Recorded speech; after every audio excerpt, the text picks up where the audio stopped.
Hi guys, welcome to the channel. In today's video, I'm going to show you how you can turn off my AI on Snapchat. Before getting into this video, must subscribe to our YouTube channel and click on the bell icon. So the first step you simply need to do is to open Snapchat.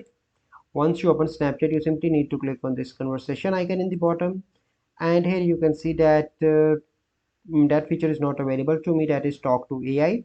But I'm going to show you how you can remove talk to my AI.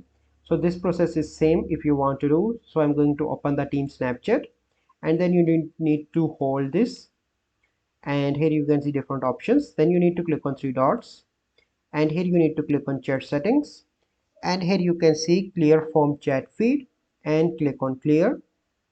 So here you can see that, let me show you, it is now removed from here. And by doing the same steps, you simply need to remove chat to AI from here on Snapchat. I hope you find this video helpful. If you find this video helpful, must like this video, subscribe to our YouTube channel for future videos. We'll see you in the next video. Thank you. Have a good day.